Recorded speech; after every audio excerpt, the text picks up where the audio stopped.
Hello friends, good morning. स्वागत है आप सभी लोगों का आपके अपने इस YouTube channel A1 Sharma classes के अंदर। फ्रेंड्स, आज के इस वीडियो में मैं आपके समक्ष जो टॉपिक लेके आया हूं, उस टॉपिक का नाम है पुष्प की संरचना और उसके विभिन्न कार्य। पुष्प की संरचना को समझते हुए उसके विभिन्न भागों के कार्यों का अपन यहाँ पर संक्षिप्त में चर्चा करेंगे और उस चर्चा के साथ साथ हम इसी क्रम में आगे बढ़ते हुए पुष्प के अंदर मादा जननांग और मादा जननांग के अंदर परागकणों के द्वारा अंडाशय तक पहुंचने की प्रक्रिया, उनमें निषेचन और उससे फल और बीज निर्माण की प्रक्रिया का अध्ययन और चर्चा भी हम इस वीडियो के अंदर करेंगे। सो फ्रेंड्स, चलते हैं आज के अपने मुख्य टॉपिक पुष्प संरचना, फल और बीज निर्माण।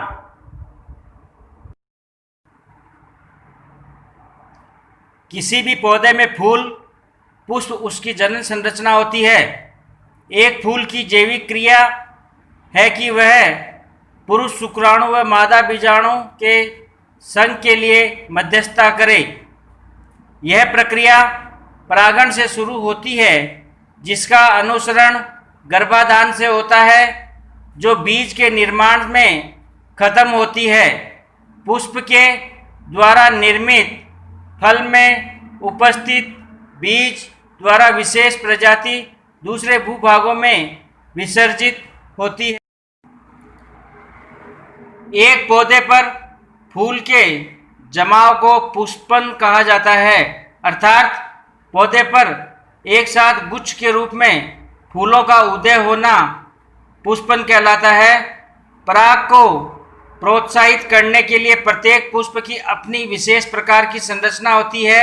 इन सभी संरचनाओं के विभिन्न पुष्पों को आपको यहाँ स्क्रीन पर दिखाया जा रहा है और इसके अंदर सभी पुष्पों में आप देखोगे कि इनके दलपुंज अलग अलग रंग के अलग अलग प्रकार के उपस्थित है, जो मुख्य रूप से परागण की प्रक्रिया को संपन्न करने के लिए कीटों को अपनी ओर आकर्षित करने का कार्य करते हैं। इस प्रकार पौधे में पुष्प एक जनन संरचना होती है, जिसमें परागण, निषेचन के बाद में फल और बीज का निर्माण संपन्न होता है।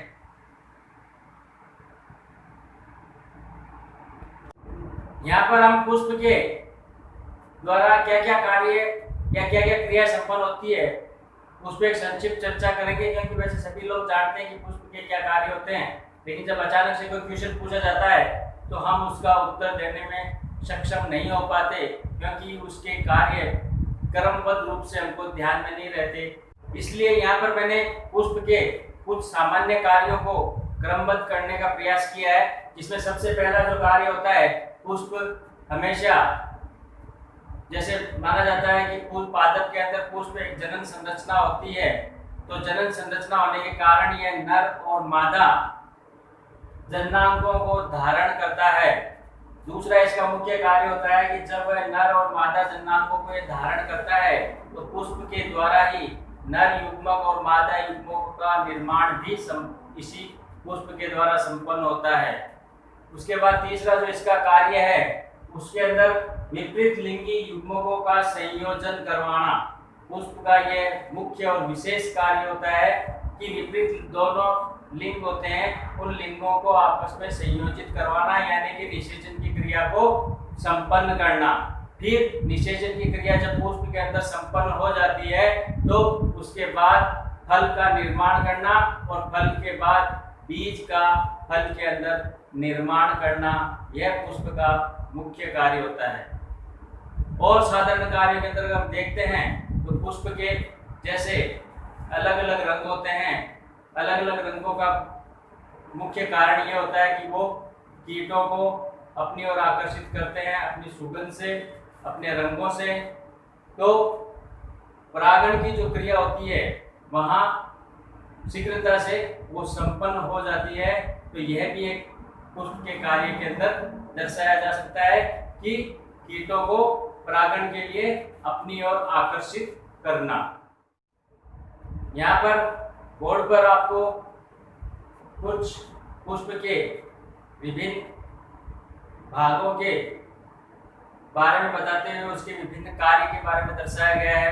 जिसमें सबसे पहले हम लेते हैं एक टेबल में आपको यहाँ पर दिखा रहा हूँ। इस टेबल में आपको ये कार्य करने के लिए याद रखने में सुविधा रहेगी। सबसे पहले इसमें लेते हैं पुष्प वृंत। पुष्प वृंत क्या होता है? पुष्प वृंत एक ये संरचना होती है और जो कि मुख्य टहनी होती है और उस टहनी से ये जो हिस्सा होता है वो पुष्प वृंत कहलाता है। ये पुष्प वृंत डंठल नुमा होता है, हरे रंग का रोमिल कोमल संरचना होती है और इसका मुख्य कार्य होता है पुष्प को और पादप को या पौधे को आपस में जोड़े रखना। उसके बाद दूसरी जो ये कटोरी नुमा संरचना आती है, फूला हुआ भाग होता है, हथेली नुमा संरचना होती है जिसे हम कहते हैं पुष्पासन। इसका मुख्य कार्य होता है संपूर्ण पुष्प इसके ऊपर आधारित होता है। संपूर्ण पुष्प इसके ऊपर आधारित होता है, इसलिए इसका मुख्य कार्य होता है संपूर्ण पुष्प को आधार प्रदान करना। उसके बाद में बाह्य दलपुंज। ये बाह्य दलपुंज होते हैं जो प्रारंभिक पत्ती होती है किसी भी पुष्प की, जो हरी पत्तियां के रूप में होती है, कटीली हल्की बहुत होती है, रोमिल संरचना होती है और अति कोमल पत्ती होती है। इस पत्तियों का मुख्य कार्य होता है कि जब पुष्प कलिका के रूप में होता है, इस तरीके से जब ये पुष्प एक कलिका के रूप में बंधा होता है तो उस समय पुष्प के अंदर जो स्थित भाग होते हैं उन आंतरिक भागों की सुरक्षा प्रदान करना। उसके बाद आता है दलपुंज। दलपुंज ये पंखुड़ियां, पुष्प की पंखुड़ियां और इस पंखुड़ियों का कहते हैं दलपुंज, जो कि प्राय रंगीन होती है। हर एक अलग पुष्प के अंदर इसका एक अपना अलग रंग होता है, इसकी मोटाई, पतलाई और सब जो भी परिस्थिति होती है उस परिस्थिति के अनुकूल यह पुष्प अपने दलपुंज को प्राप्त करता है। और इस दलपुंज का मुख्य कार्य होता है परागण हेतु कीटों को, पक्षियों को, मधुमक्खियों को, सभी कीट पतंगों को अपनी ओर आकर्षित करना। फिफ्थ नंबर पे आता है पुंकेसर। तो पुष्प के अंदर जो पुंकेसर होता है, इस संरचना के अंदर पुंकेसर एक ये संरचना होती है और इस तरह की संरचना होती है जिसके अंदर परागकोश पाए जाते हैं और उन परागकोश के अंदर परागकण उपस्थित होते हैं। ये परागकण नर जननांग के रूप में पादप के फूल में उपस्थित होते हैं। उसके बाद में नेक्स्ट संरचना आती है स्त्री केसर। स्त्री केसर इसका मादा जननांग होता है, जो कि मैंने आप लोगों को पहले बताया था कि पुष्प के मध्य केंद्र भाग में आधार से जुड़ी हुई एक संरचना होती है इस टाइप की, जिसमें वर्तिका और अंडाशय तीनों मिले होते हैं।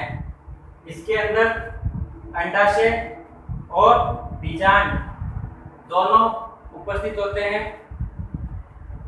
स्त्री जननांग की संख्या एक ही होती है, तो इसके अंदर अंडाशय का मुख्य कार्य होता है फल का निर्माण करना और फल का निर्माण होने के साथ साथ बीजांड का मुख्य कार्य होता है बीज का निर्माण करना। तो ये पुष्प की छोटी सी एक संरचना और उसके विभिन्न कार्यों के बारे में मैंने आपको यहाँ समझाया है। निषेचन की प्रक्रिया को समझने से पहले हम किसी भी पुष्प के अंदर उसके स्त्री जन्नांग को समझना अति आवश्यक होता है। स्त्री जन्नांग के अंदर मैंने यहाँ उसका संक्षिप्त विवरण थोड़ा सा बोर्ड पे आपको दिखा रहा हूँ कि स्त्री जन्नांग जो होता है वो पुष्पासन पर होता है। जैसे मान लो ये पुष्पासन है और पुष्पासन के ऊपर ये यहाँ पर मादा जन्नांग उपस्थित होता है। उसके हिसाब से बताया गया है कि अवस्थिति पुष्पासन पर सबसे ऊपर और अंतस्थ होता है। यह बहुत ही इंपॉर्टेंट है, जो जीके में जनरल साइंस के अंदर कई बार पूछा जाता है। और उसके बाद बीजांड कहाँ स्थित होता है? बीजांड स्त्री केसर मादा जन्नांग के अंडाशय में स्थित होता है, क्योंकि ये चीज है, ये अंडाशय है और ये वर्तिका। यहाँ पर अंडाशय के अंदर ये बीजांड स्थित होता है। उसके बाद जायांग आवर्त बीजी पादपों में मादा जन्नांग को जायांग के नाम से जाना जाता है।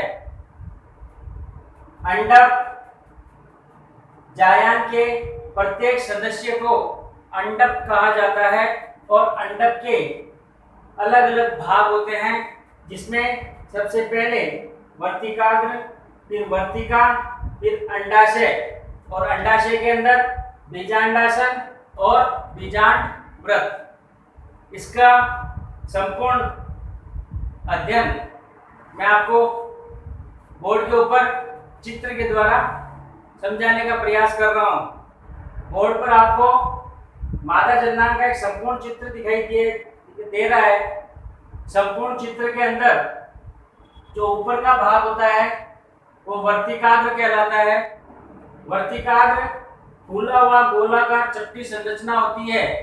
वर्तिकाग्र के जस्ट नीचे एक नलीनुमा संरचना होती है।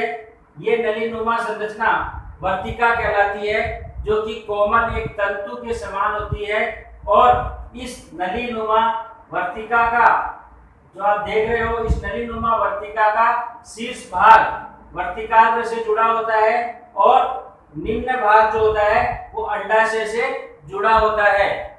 उसके पश्चात तीसरा जो इसका पार्ट आता है वो आता है अंडाशय। अंडाशय एक फूला हुआ भाग होता है जिसका आधार भाग पुष्पासन से जुड़ा होता है। और इस अंडाशय के अंदर छोटी छोटी अंडाकार संरचनाएं पाई जाती है, जिसे बीजांड कहा जाता है। और इस बीजांड को गुरु बीजाणुधानी के नाम से भी जाना जाता है, क्योंकि इसमें बहुत सारे सूक्ष्म बीजों का निर्माण होता है, इसलिए इसे गुरु बीजाणुधानी भी कहा जाता है। अंडाशय के यहाँ पर दो भाग बताए जा रहे हैं, बीजांडासन और बीजांड व्रत। बीजांडासन एक व्रत नुमा संरचना होती है और इस जो बीजांड को अंडाशय के भीतर बांधने का काम करती है या स्थापित करने का काम करती है। उसके बाद बीजांड व्रत जो होता है वो बीजांड का व्रत होता है, जो पूरा के पूरे बीजांड को समाये रखता है।